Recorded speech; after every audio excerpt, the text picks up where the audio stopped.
बिस्मिल्लाहिर्रहमानिर्रहीम। National point के साथ मैं हूं महम ज़हरा। इस वक्त दुआ के फादर मेरे साथ मौजूद हैं और अभी थोड़ी देर में एक प्रेस कॉन्फ्रेंस जो है अनाउंस की गई है आज दुआ के वालिद की तरफ से। बहुत सारी खबरें सोशल मीडिया पे गर्दिश कर रही हैं, काफ़ी टॉन्ट भी इस तरह के हो रहे हैं कि सुलह कर लेनी चाहिए। तो आज इस वक्त एक इमरजेंसी में प्रेस कॉन्फ्रेंस अरेंज करने का क्या मकसद है, आइए जानते हैं इनके वालिद से। मेहदी भाई बताइएगा कि आज की प्रेस कॉन्फ्रेंस में ऐसा क्या आप बताने वाले हैं जो अचानक से एक प्रेस कॉन्फ्रेंस आपने यहाँ रखी है?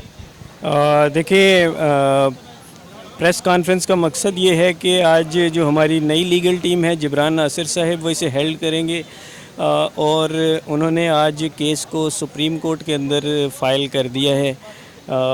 इसकी अनाउंसमेंट वो थोड़ी देर में यहाँ से करेंगे।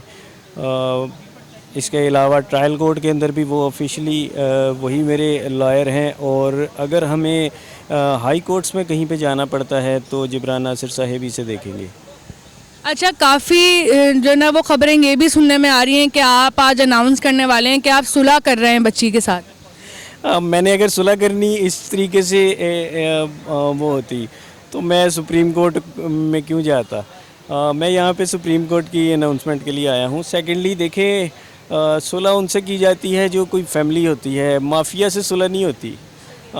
अगर इसके पीछे माफिया है और मुझे तो पता है कि जो माफिया मेरे अगेंस्ट जिस लेवल पे एक्टिवेट हुआ उसने अपना असर और रसूख दिखाया, तो मैं उस माफिया से अगर मैंने झुकना होता या सुलह करनी होती तो मैं आज सुप्रीम कोर्ट में नहीं जाता। अच्छा, आगे अभी केस को किस तरह से लेके चलना है, क्या सोचा हुआ है इस हवाले से? क्योंकि बच्ची का इंटरव्यू आने के बाद तो और ज़्यादा जो है ना चीज़ें कॉम्प्लिकेटेड हो गई हैं।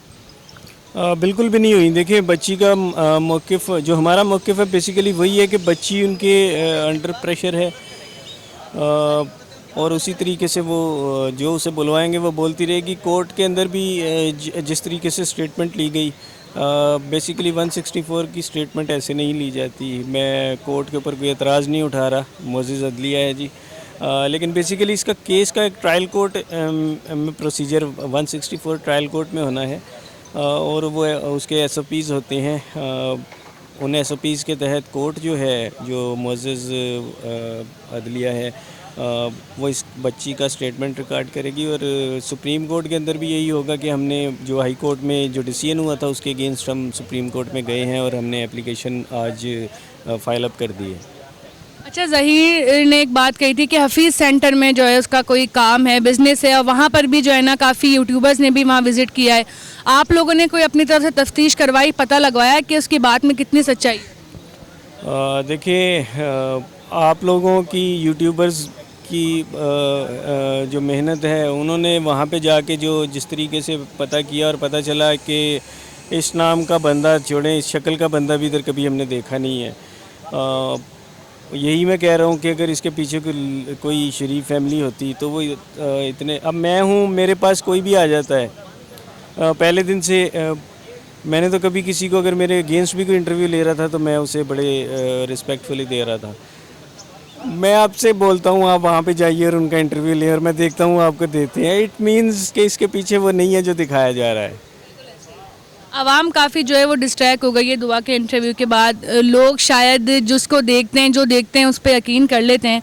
तो लास्ट मैसेज आप क्या देना चाहेंगे? आवाम समझिए कि ये लव मैरिज वाला मामला ही है और इसके वालिदैन जो हैं वो इसको एक गैंग की तरफ खींचे जा रहे हैं, तो उनके लिए आप क्या बोलना चाहेंगे? देखिए, अगर इसको एक गैंग को एक पार्ट भी रख दिया जाए तो सबसे पहली चीज़ जो कोर्ट का एक फ़ैसला था, जो उसे बच्ची को फ्री विल दी गई, वो गलत था।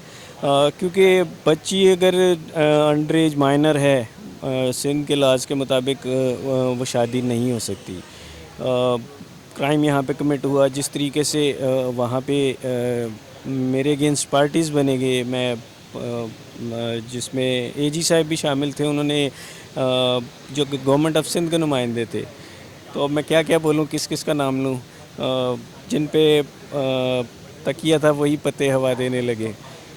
तो इसके अंदर जिस तरीके से मेरे अगेंस्ट सब लोग इकट्ठे हुए, उसमें उससे वाज़ेह होता है कि इसके पीछे काफ़ी बड़ा असर और रसूख वाले लोग शामिल थे और उन्होंने सब ने अपना अपना किरदार अदा किया। लेकिन मैं सुप्रीम कोर्ट में हूँ, मुझे अदलिया के ऊपर भरोसा है। अभी भी बहुत सारे लोग आपके साथ हैं, पूरी कौम आपके साथ है और इंशाअल्लाह हमारी जो बेटी है दुआ ज़हरा वो वालिदैन के पास आके रहेगी।